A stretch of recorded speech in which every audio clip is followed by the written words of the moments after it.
Assalamualaikum warahmatullahi wabarakatuh. Perkenalkan, nama saya Betriani dengan NIM 1C021197. Di sini saya akan menjelaskan materi perpajakan 2, yaitu tentang koreksi fisikal dan rekonsiliasi fisikal.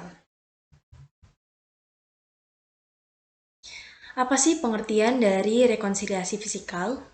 Rekonsiliasi fisikal merupakan salah satu langkah wajib pajak untuk mencocokkan jika ada hal yang berbeda antara laporan keuangan komersial yang penyusunannya didasarkan atas sistem keuangan akuntansi atau biasa disebut dengan SAK, dan laporan keuangan yang penyusunannya didasarkan atas sistem fisikal.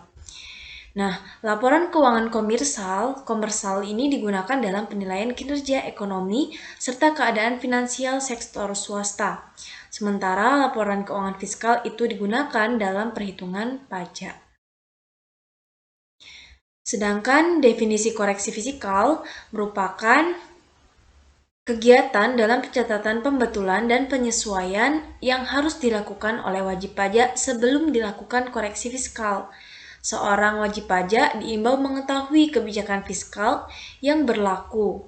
Koreksi fiskal ini biasanya muncul karena adanya perbedaan dalam penempatan atau pengakuan penghasilan dan biaya dalam laporan keuangan akuntansi komersial dengan akuntansi pajak koreksi fiskal. Nah, dalam dokumen rekonsiliasi koreksi fiskal ini terbagi menjadi dua. Yang pertama ada koreksi positif dan yang kedua ada koreksi fiskal negatif. Koreksi fiskal positif merupakan koreksi yang menyebabkan pertambahan laba fiskal atau pengurangan rugi fiskal, sehingga laba fiskal lebih besar daripada laba komersial. Dengan kata lain, rugi fiskal lebih kecil daripada rugi komersial. Hal ini dinamakan dengan koreksi fiskal positif. Nah, faktor-faktor apa saja yang menyebabkan koreksi fiskal menjadi positif? Di antaranya ada faktor beban biaya dalam kepentingan pribadi wajib pajak. Yang kedua ada imbalan atau penggantian terkait dengan pekerjaan atau jasa. Yang ketiga ada dana cadangan. Lalu ada kelebihan pembayaran kepada pihak yang mempunyai hubungan istimewa terkait dengan pekerjaan yang dilakukan, pajak penghasilan, dan yang terakhir harta yang dihibahkan. Sedangkan koreksi fiskal negatif merupakan koreksi fiskal yang menyebabkan pengurangan laba fiskal dan bertambahnya rugi fiskal. Kalau ini tadi menyebabkan pertambahan laba, kalau ini pengurangan laba fiskal dan bertambahnya rugi fiskal. Kebalikan dari koreksi positif. Sehingga laba fiskal ini lebih kecil daripada laba komersial atau rugi fiskal lebih besar daripada rugi komersial. Faktor-faktor apa saja yang menyebabkan koreksi fiskal ini menjadi negatif?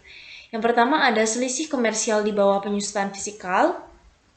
Yang kedua ada pendapatan yang terkena pajak penghasilan final serta penghasilan tidak termasuk objek pajak, tetapi termasuk dalam peredaran usaha. Dan yang ketiga penyusutan fiskal negatif lainnya. Selanjutnya, jenis-jenis daripada rekonsiliasi fiskal. Rekonsiliasi fiskal ini terbagi menjadi dua jenis, yang didasarkan atas perbedaan secara komersial dan juga fiskal. Yakni yang pertama ada rekonsiliasi beda tetap. Rekonsiliasi beda tetap diakibatkan oleh transaksi yang diakui wajib pajak sebagai pendapatan atau biaya sesuai dengan standar akuntansi keuangan. Yang kedua ada rekonsiliasi beda waktu.